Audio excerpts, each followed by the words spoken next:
I am delighted today to have Carlos de la Cruz Jr. Carlos is the going to be an honoree on November 4th for National Philanthropy Day, the Association of Fundraising Professionals event that is held every year, and it draws such a great crowd. And um, you are just a perfect person for the award. He's getting the okay James W. McLemore Outstanding Volunteer Award. And if you read this guy's resume, you'll think, oh my gosh, why did it take him so long to give him this award? Thank Because you. you're pretty amazing. Before we start, though, I told you we need to thank our sponsor, South Florida PBS. South Florida PBS is doing amazing things, providing amazing resources in our community, from cultural to healthcare. They have an allhealthtv.com, and then of course WXCL and WPBS. So if you're not a member, you need to be. You get one of these once a month, and it tells you everything that's going on at PBS. So now let's talk about all the great stuff you're doing. You are currently chairman of the Everglades Foundation, Yes, and you have brought that along. I mean, aside from all the other stuff you've done, um, and I don't know where to begin.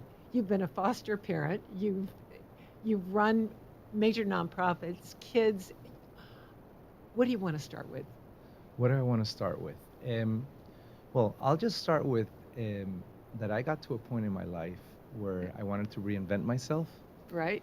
and I had worked in the for-profit segment for many, many years, learned many, many skills. I Right. Well, you're an ran. accountant, I was right? an accountant by trade. Yes, By my first trade. job was with Price Waterhouse as an auditor, And then you were with and Eagle and Brand. then I was running a beer distributor for many years, Yeah. here and in South America, And I told him actually. I remembered him from there because Eagle, they used to give us a lot of donations for different nonprofit events we were doing. Exactly. Yeah. And over the years, I learned how to run a business. I'm very good at budgeting and working with management of the company and making sure that everything is run properly. Hmm. And then I started to, I decided that I wanted to have like a higher purpose and really leave a legacy Right. and have an opportunity to do stuff for our community. Because I'll tell you something, the most challenging things I've done in my life have not been for the for-profit world. They've definitely been in the non-profit world. Um, and I really Well, feel that those are clearly been my biggest well, accomplishments yeah, of what we you have were, done. well, we were talking earlier about the kids, Our kids. our kids, that does so much in our community that, Yeah, we were working with foster children and basically every child in South Florida, in Miami, in Miami and hmm Monroe, right. that whose parental rights were terminated, the Hmm. parents' Right. parental rights, and those kids basically become part of the government. And those kids were given to our organization, Right. and in Florida, that was privatized. So instead of being given to the government, they're given to a nonprofit. Every community has one. They're called community-based care organizations, Right. and I was chair of that organization here in Dade County, and we would receive $100 million a year from the state, and then spend it. And frankly, it was volunteers like myself, shepherding this money and making Right. sure that we got the most benefit for the money that we're getting, Right. and make sure that we serve these kids properly. Right. And the results were tremendous. I mean, that's Yeah. something that's been a success story for Florida, where we're able to do more with less, Right. to some extent. And to the extent that you actually fostered a child as well. And yes, that ended So up that talk ended. about talk about, Yeah. Oh my God, buying into it. that was one day I got a call, Yeah. and from our CEO, Fran Allegra, and Uh-huh. one thing that's been a constant for me is that I've always had a very, very good relationship. I've been chairman of quite a few organizations, and I would say the most important thing in these organizations is for the chairman of the board to be in sync with the CEO, with the Right. person that does For it sure. Yeah. for a living on a day-to-day. And Fran Allegro was doing that at the time, and she was incredible. And she calls me one day and said, Carlos, do you know any foster families in Key Biscayne? Because there's this girl that goes to Mast Academy, and her dad's parental rights are being terminated. The mom left the family a long time ago, Oh. and and we can't find any in Key Biscayne, or for that matter in that area, let's say near Brickell, near her, and they're going to have to change her school. and we had just become empty nesters, my wife and I. Oh, okay. So and I remember the next day it was in the middle of the summer. We were going on vacation. We were at the airport on the way to Hawaii. I still remember Right. that, and we spoke to our kids. Claudia and I spoke about it, and we decided we'll take her in, and then we decided let's become foster parents. And for me, the hard part about becoming a foster parent is all the legal stuff, all the Right. bureaucratic stuff. For me, that was inside ball, in Right. a sense, because I was chairman of this big organization, so I knew the judge, I knew DCF, I Right. knew all the laws that were behind it. So Right. that was actually So the you easy kind of part. streamline things. And let me tell you, Emily has been in our lives now for, my goodness, Emily, 8 years. 8 years is Is when that right? she came into our Wow. lives, and And you said she's 26 now? she's 26 years old Uh-huh. now. She's a wonderful girl, and we still see her. She lives in. We're gonna be spending Thanksgiving with her Oh, here in Miami soon, and that's we great. and we've grown and learned a lot. I mean, we've obviously given her a lot, but she's given us more. Of course. You You know, always, yeah, you yeah, get when you you when you give, you get back always get more back. when you give, you get back. Yeah, for sure. Yeah. So, and then there was another organization that Oh, bordered the seed, children, the seed the school, Seed School. the seed school. Yes, I participate. So that organization. So that's a boarding school. So the lesson I learned from being involved with the whole foster kid world is that I if it's about avoidance, about prevention. That if these Hmm. children, as opposed to waiting for these kids to have the parental rights be terminated when they're 16, and then it's like a real mess, and a lot of Right. damage has been done to these children. Uh-huh. That's permanent. If these kids can be treated properly from the age of 10, Yeah. uh, all this damage doesn't have to be done. So it's a matter of prevention. So somebody came up in Washington. They came up with a school. It's called the Seed School. They did a 60 minutes special on it, which is really Hmm. interesting. Yeah. And basically the concept is that these kids go to boarding school Monday through Friday, and Saturday and Sunday they go home, because foster kids have parents, they have biological parents too. Right. Sure. And as we would always tell our, Emily, we would always tell her, listen, we're giving you the love that you need to take care of you, but we're like the practical parents. But the real love that you have is your dad. Your dad Yeah. loves you so much, and she would see her dad. It's just Uh-huh. that dad was incapable of doing it. So she lived with us, and we would do the work, but Yeah. Right. but she still received the love from her dad. Yeah. Well, this is the same thing, but with parents that are having a rough time in Yeah. their families. So Monday through Friday, the kid goes away and goes to boarding school. At school, they have good food, they have nice facilities, they have all the books and computers, and Right. everything is working. There's a quiet environment where they can study, Hmm. and everyone's very well taken care of. And then Saturday and Sunday, they go home, and they can be with mom and dad, and mom and dad can hang in there for the weekend and do well with the kids. So it's the best of both worlds. And that project, uh, the graduation rate for these kids, normally they would graduate from high school like 2%. Yeah. They graduate 98% of the kids from Oh, high school, wow. and Isn't all of that them, great? 98% go on to college, and Amazing. this keeps them out of the foster care system. And frankly, some of these kids would end up even in jail, just Yeah. from having been raised in the wrong Yeah. We talked circumstances, about it. no It's fault to themselves. not that it's the most important thing, but it's cost effective. And it happens to be, that's one It's just the right constant thing to do, but it's that's also one cost that effective. is one constant thing that I've learned. I mean, I was in the for-profit sector always, and we always talk about how companies generate jobs and this and that. Let me tell you, a lot of these organizations, whether we're talking about the environment or we're talking about, they're important to our economy. Big, I mean, highly important to our Oh, economy. a good segue Yes. to the Everglades Foundation. Okay. And that is so important Yes. to Florida in general, not just South Florida. My goodness. So tell me, how did you get involved That, and I was invited on a tour by Dave Lawrence, oh, who really? we all know. Yeah, exactly. And I know Dave mostly from education causes, and when I was dealing with foster care and all Uh-huh. that. And he does tours of the Everglades, and he invites people from our community all the time to visit the Everglades. Uh-huh. And he called me one day. They called me one day and said, "Listen, Carlos, we'd like for you to go out to the Everglades. This is an organization that they'd like you to see." And as I tell people, I never consider myself an environmentalist. I mean, I love the outdoors. I'm a boater. That's like my Oh, favorite then, activity. I learned boating, sailing in Yeah. Biscayne Bay, so I was Hmm. very privileged in that sense.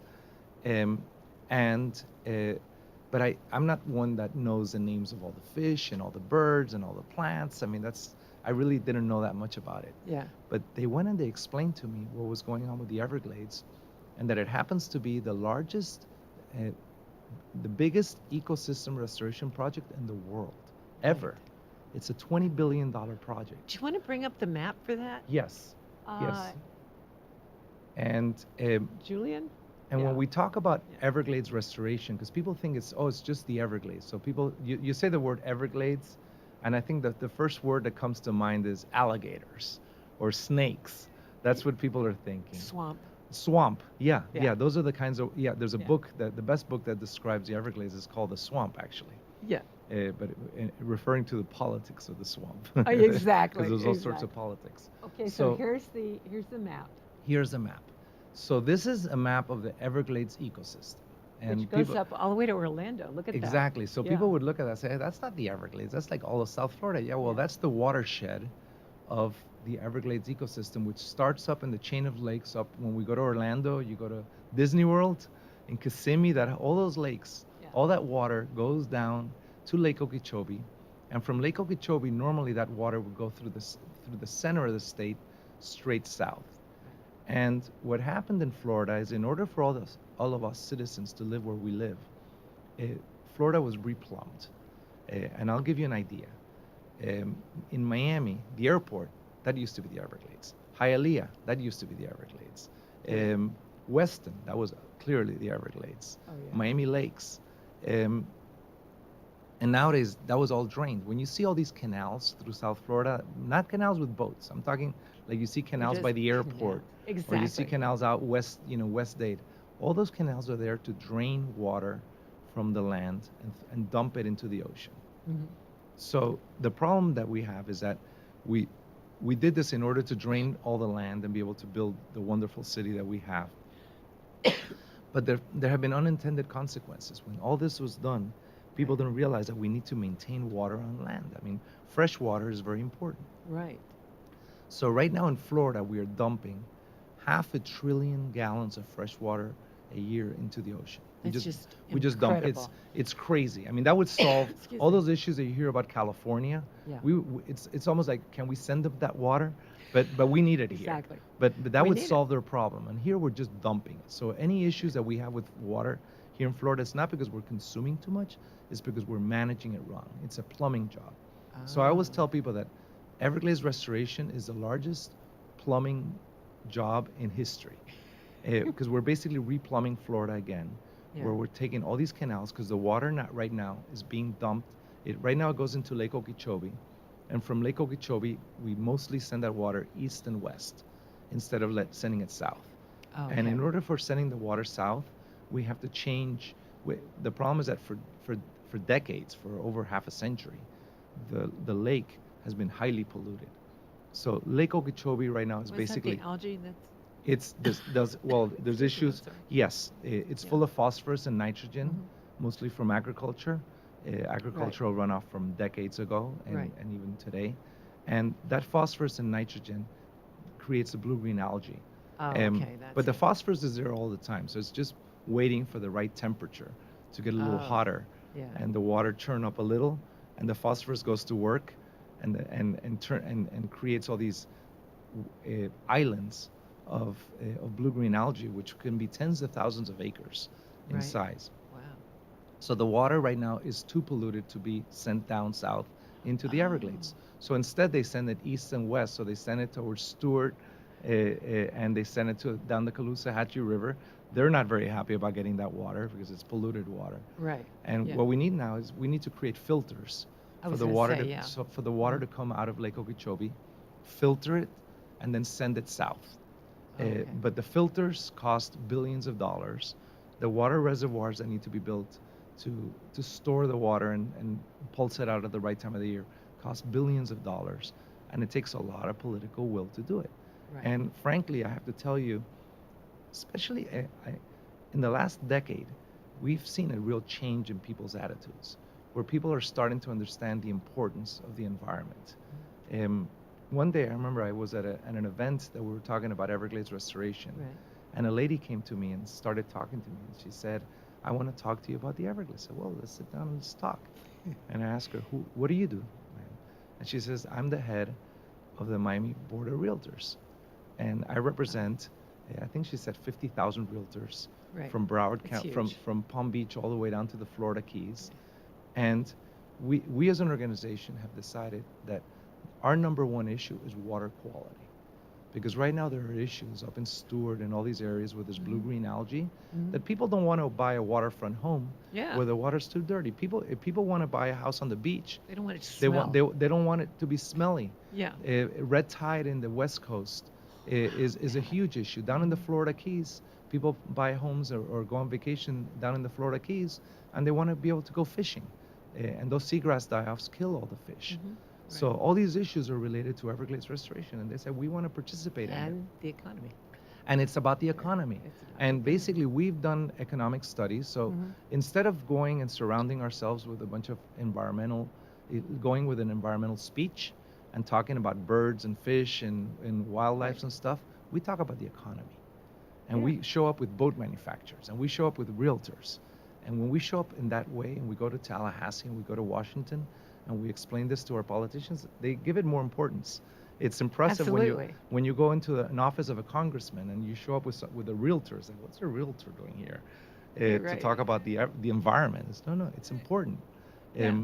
So we've partnered up with all these organizations, and we've been highly successful. So the fact that I'm not an environmentalist chairing this Doesn't environmental really matter. organization doesn't really matter, and it sends the message. It Yeah. sends the message effectively. It It says, should. hey, Yeah. It should be important to it everybody, should be important. It is not important to just to everybody. people who love birds. Yes, and my involvement with this organization has been mostly because I'm not the one that's going to be heading the science committee or heading Right. Exactly. the fish. That's not my knowledge. I'm good with accounting, so I actually started working with the numbers. Where I helped to start set up a chart of Well, you kind accounts of and the budget. transfigured everything, from what I gather. Well, What people tell me. well, I'm surrounded by an incredible board of directors. Well, The that's the always handy which is too. incredible. So Is that the right? level of knowledge and passion is incredible.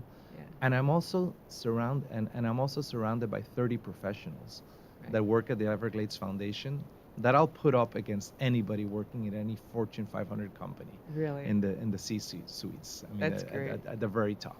Yeah. And these are people that are really giving to our community tremendously. So You know what? We have a picture of, speaking of, what you've done and bringing about awareness. yes, We, you want to bring up the picture of the that great billboard yes, because we did. that's bringing about awareness? So we've done studies and we Yeah. asked people, well, when you think about the Everglades, what do you care?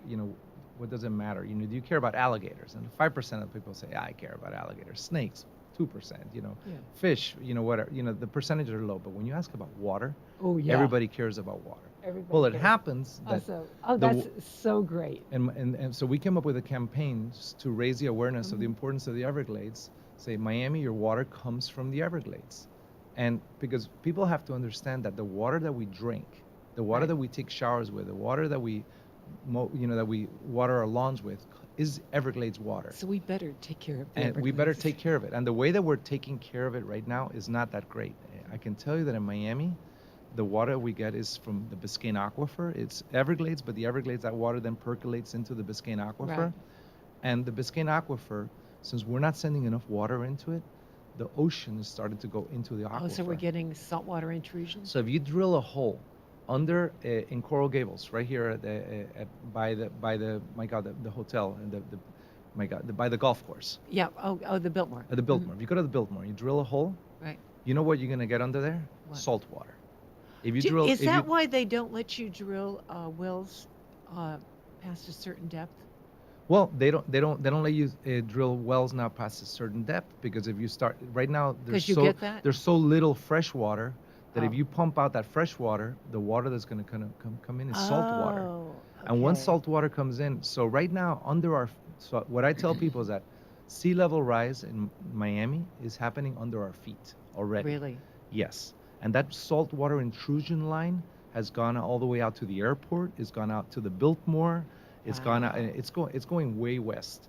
and a lot of cities are having to move their water supplies further west, Uh, away from the shore, because that's when scary stuff. it is scary stuff. When Coconut Grove, when Miami was first settled, the first Yeah. settlement was the Grove. Hmm.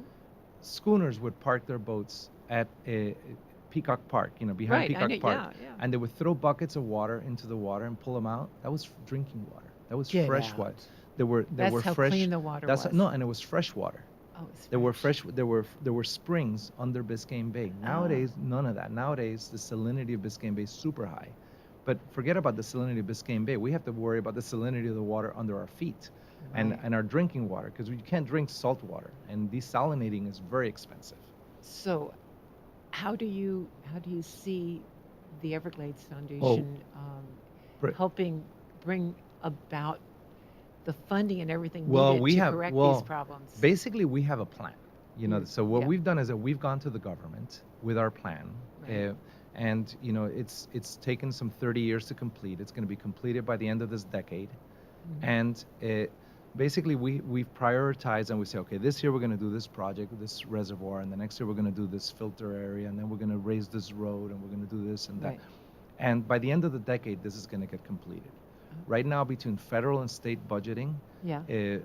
spending, uh, close to $1 billion a year is being spent Oh, on infrastructure for all these well, it's good projects. to know. And at this rate that it's going, and I have to give a shout out, Governor DeSantis, frankly, has been tremendously helpful Has in he? this. Yes, That's great. he made it his number one priority as governor, Right. and he's stuck to his And word. yeah, he It's been backed it. tremendous. So so that's been we're very grateful to him for that. Hmm. But we're going to complete this project in this decade. Hmm. And what we do is that we're the organization that comes up with a plan. We go to Washington. We meet with the Army Corps of Engineers, the Department of the Right. Interior, the Hmm. EPA, and we do the same thing in Tallahassee.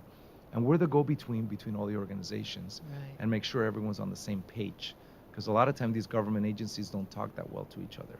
And to Right. give you an idea, Everglades Restoration is some 30 government agencies Oh involved. my It's goodness. highly, highly, highly Oh my bureaucratic. goodness. Yes. So we have But God scientists, bless you for and we have doing that. so we have the Oh my goodness. scientists that do it, Uh-huh. and with our scientists, we've come up with a plan, and Hmm. then we move into the political science realm, where we go to government and we tell them, Yeah. hey, this is the science. You political scientists need to apply this. Oh, So that's that's great. Well, we're almost out of time, and I knew it would go fast because you had so much to talk about. I am so delighted that you came today, and thank you. So well deserving of this James W. McLemore Outstanding Volunteer Award. That's a thank you. mouthful, isn't it? Yes, it is. And I look forward to seeing you on November 4th at the AFP National Philanthropy Day at the Hilton. If you haven't bought your tickets yet, there's still tickets for I sale, I suspect. But it usually is a sellout by the time it comes around. So again, thank you, South Florida PBS, for sponsoring our show and for having wonderful people like Carlos as my guest. We're delighted. Look forward to seeing everybody next week. And I think we're going to have a couple of more honorees coming up on the next show. So we'll see you next week. Have a good one, make a difference, and be kind. thank you, Gloria. You're welcome.